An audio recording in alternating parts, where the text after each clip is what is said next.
Hi Pisces, welcome to your May Tarot and Astrology reading. So excited to do this reading for you. This is for Pisces, Sun, Moon and Rising. So Pisces, first thing I want to do before we get into the astrology of everything is to roll my little new astrological dice. They have the planets, they have the signs and they have the houses to see specifically what is popping up for you in the month of May. Okay, so we have Mercury, we have Gemini, and we have the 11th house. Quite interesting that we have Mercury entering Gemini this month, so that's very specific. 11th house-wise, Capricorn would be your 11th house, so Jupiter is going retrograde there. Pluto is already retrograde in Capricorn, so these are going to be pretty significant, particularly because, as you're aware, Jupiter is your traditional ruler. So going retrograde in your 11th house, your wish sector on the 14th, is going to have an effect on you. Mars enters your sign, which can feel quite ajar with the Gemini energy of this month. So the true node enters Gemini on the 5th. We have Mercury entering Gemini on the 11th.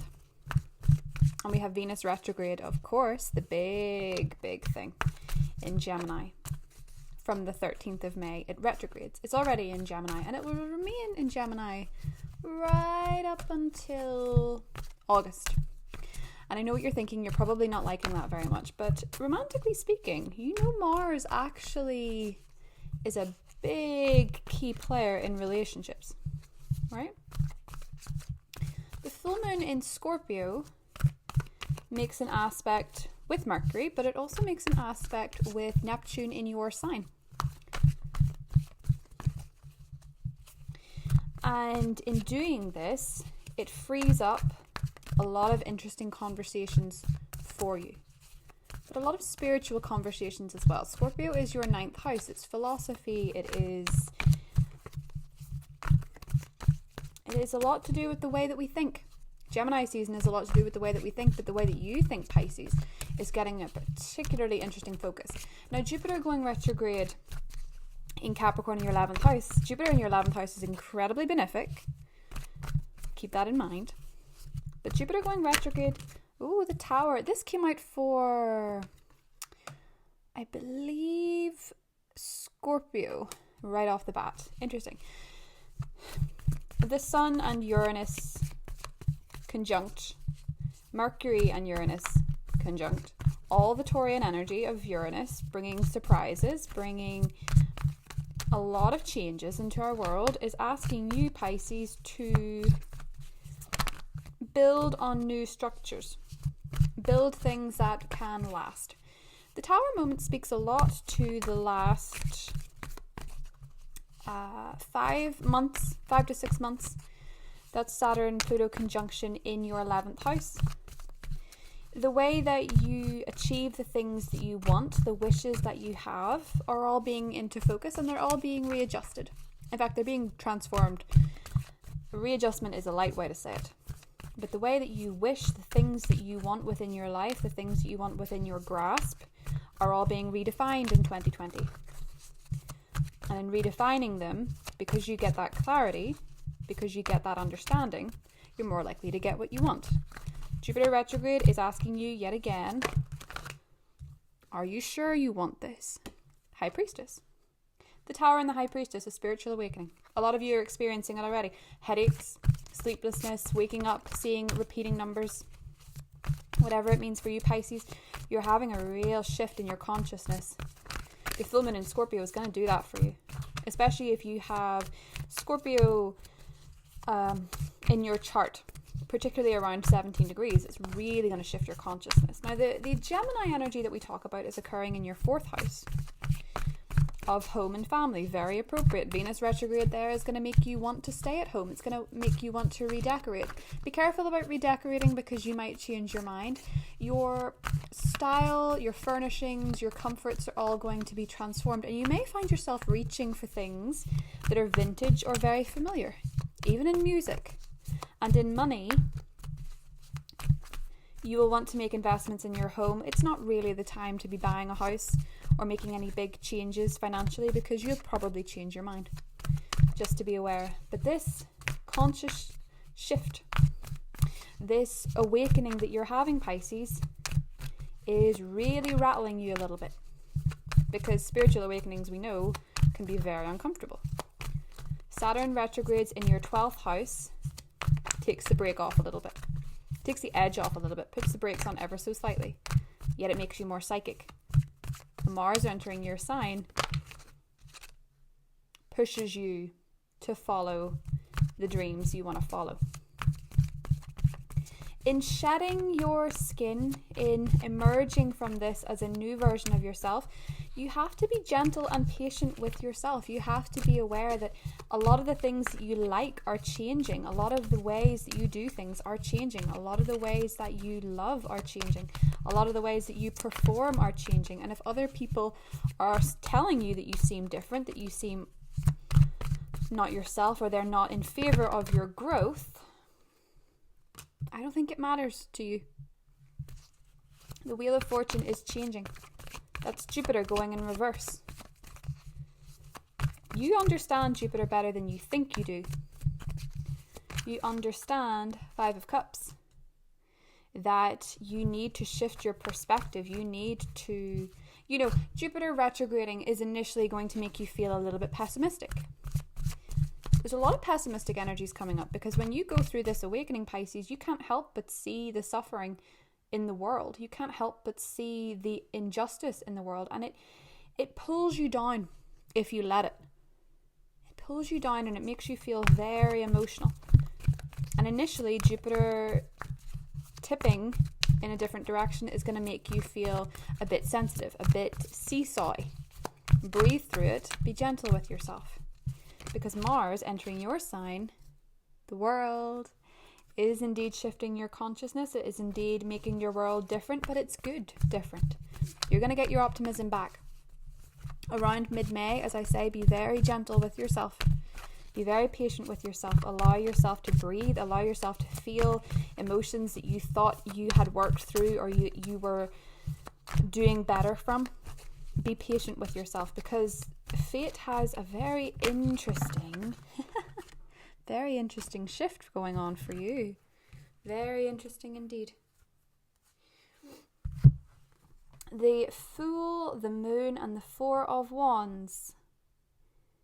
Interesting indeed. That 4th house energy. 10 of Pentacles, the Fool, the Moon, and the 4 of Wands.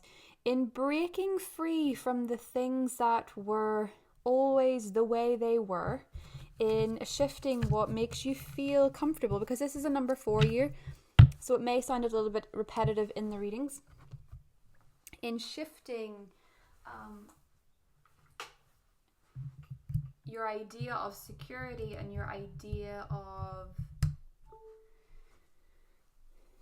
what makes you feel secure and stable, because as a number 4 year, Pisces, you are looking to go after things that can last. You are looking to go after things that can be stable. By the full moon in your sign at the end of summer, you will be in a very different position in terms of your home, in terms of your living situation, probably. By December, you will certainly be in a different position. Be it living with somebody new, be it living with a partner, be it having your own home, be it in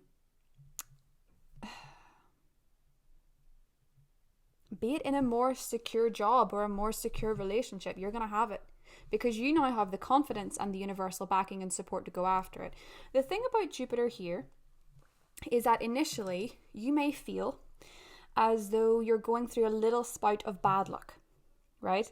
It is indeed to do with your thought process, because you're having this shift, you're having this change in energy.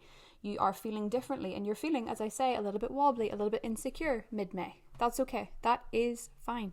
You're actually, with the 10 of Pentacles and the Fool, completely backed and supported with whatever it is, the talents, the resources, the qualifications to go after something new, especially in terms of work, to go after something new. And if your dream for 2020 is to own your own home, Venus retrograde there wants you to be very clear on what that looks like. Literally what it looks like. Make a dream board, make a vision board of what you want your housing situation to look like. Who do you want to be there? Who do you want to live with? The new moon in Gemini, here with the moon energy, which is yours, and the Four of Wands, promises that new starts can be built to last. The moon and the Four of Wands, maybe some situations with your living situation come to light. I think for a lot of you it looks very exciting. I think for a lot of you it looks very carefree. I think for a lot of you it looks very joyous. The unexpected news of Uranus making aspects with all the Taurian energy in your third house of communication means that the full moon in Scorpio is going to give you some very, very interesting conversations.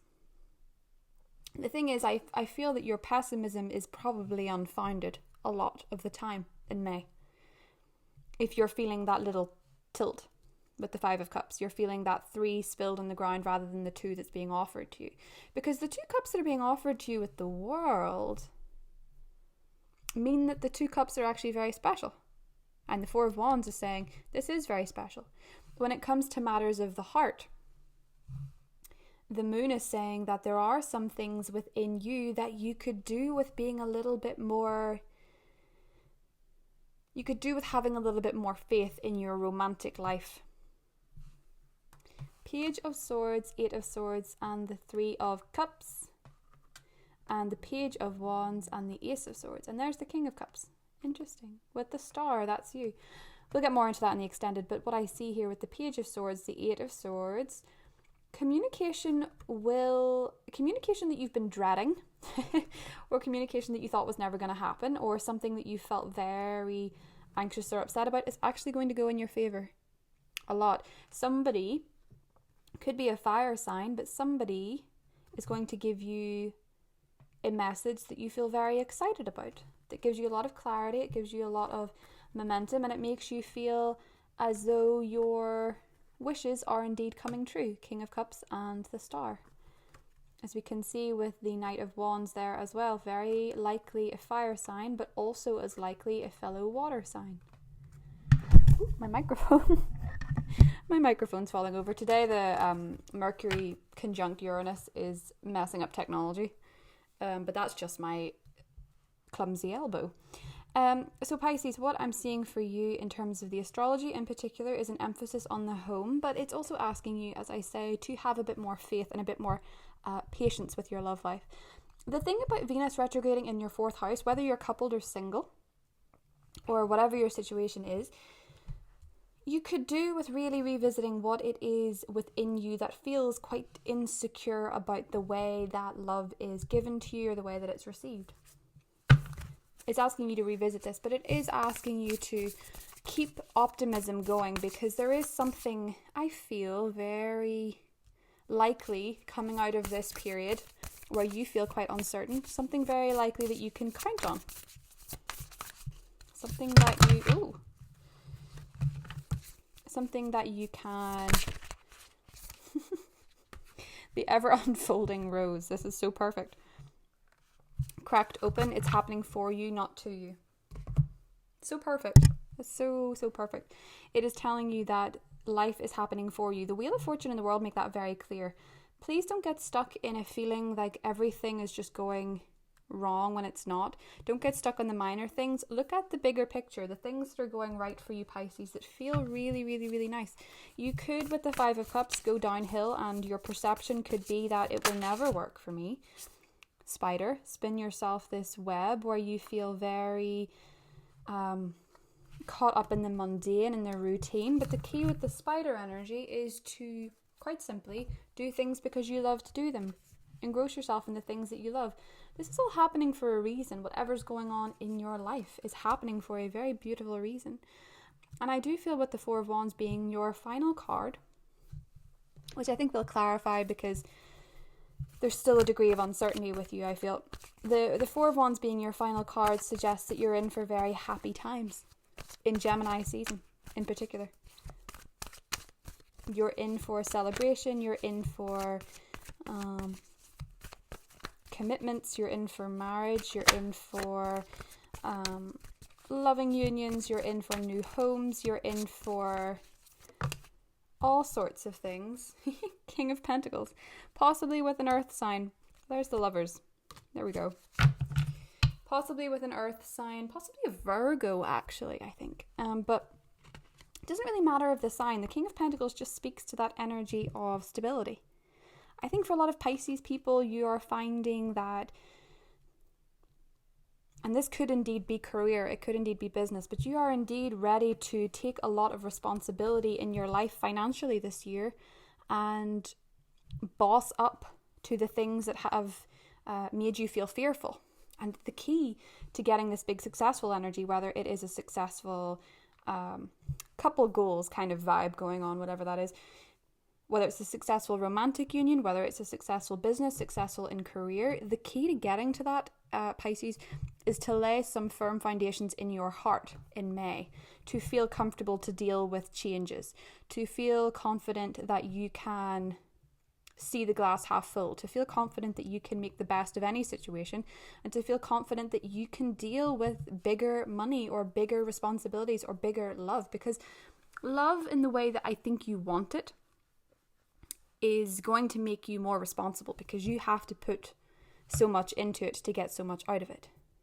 Not to make it sound like a business transaction, that is very King of Pentacles, but if you're looking for love with someone who is solid, someone who is secure, possibly financially secure, somebody who wants to lay a strong, solid foundation with you,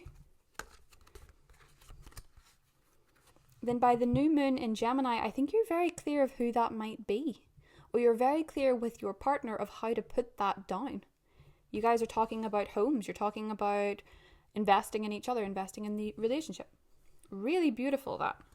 I think that should make you feel a bit more secure.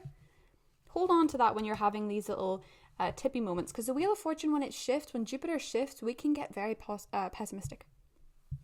And particularly because it's in your 11th house.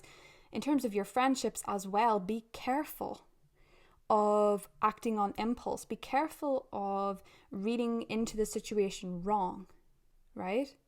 You may hear from old friends you've not heard from in a while, and I think it might shock you, particularly if there was a very serious falling out. Could be siblings. Just think about it. They might have a lot to say. You probably want to hear them out. Just to know. So Pisces, let's jump into the extended. I love you very, very much. Have a wonderful May, and I will see you in the next set of readings. Bye, Pisces.